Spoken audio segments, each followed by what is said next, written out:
Do you think violent video games make people more violent? Sometimes, depends on the mentality of the person.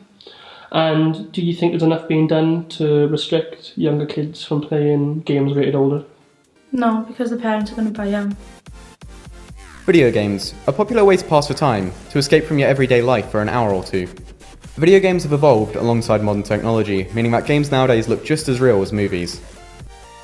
Over recent decades, video games have been receiving a lot of animosity and have also been labelled as the cause of the tragic and violent scenes we see around the world.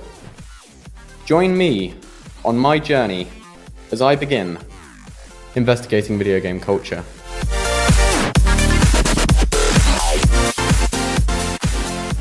%80 of people aged 18 and under claim to have had access to and played video games rated too old for them.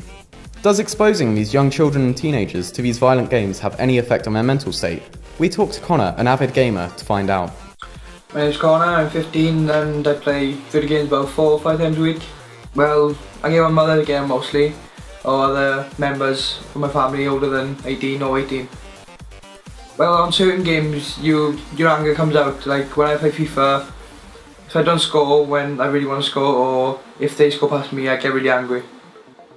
It's not the game that actually makes me angry, it's me and how I play the game. Like, COD.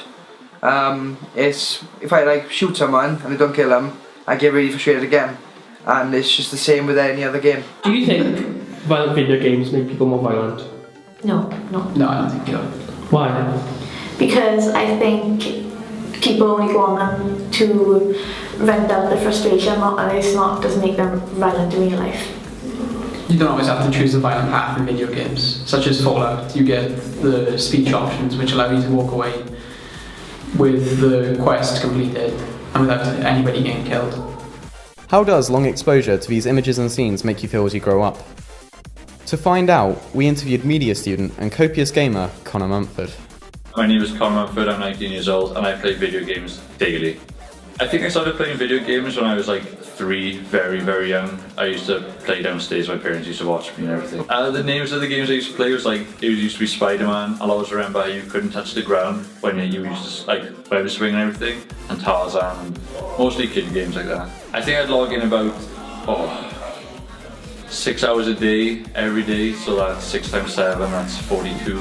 Yes, I actually have scars on my knuckles from being violent in video games. I broke many controllers. I've kicked my my clothes drawer, so it's like dented inwards and everything. And yeah, at some point on like this spectrum of some sort, there would be some violence caused by the violence in video games, like people relate. But I also think mental illness is a factor. In 1999, there was a school shooting at Columbine, and the people did that with gamers, and people took that and ran with it, and they're still running with it 15 years later. Over recent years, there's been a lot of speculation about the fact that video game and movie ratings are becoming too lenient, which makes it easier for impressionable minds to have access to these games. We asked 37-year-old Margaret Kelly for her opinion on how games should be monitored and how she goes about making sure her now teenage children are safe. I'm Kelly Ridgway, I'm a carer for a family member and I have 2 children, 2 boys, and they're aged 18 and 15. Yes, definitely, there's a lot more graphic, a lot more sexual, a lot more swearing and violence. So yeah, a lot more, yeah. Yes, both my children have played video games since they were around 3 or 4 years of age, and they still do now. Yes, definitely. To see a dead person on a game, it's like, oh, you know, there's a dead person. No, actually, if you see one, there'd be a lot more, severe consequences in their head. There's a lot more violence, like I said, there's a lot more sexuality in there. Yes, definitely. I do. I think some people with mental health issues or problems that play the game could be overly excited by a certain thing and obviously try and reenact or think they are something of the game, which could cause really bad consequences. So after careful investigation, it's apparent that many people believe video games do not make people more violent. Countless people have said that video games can't affect someone's mentality unless that person has some sort of mental issue to begin with. Thank you for watching, and good night.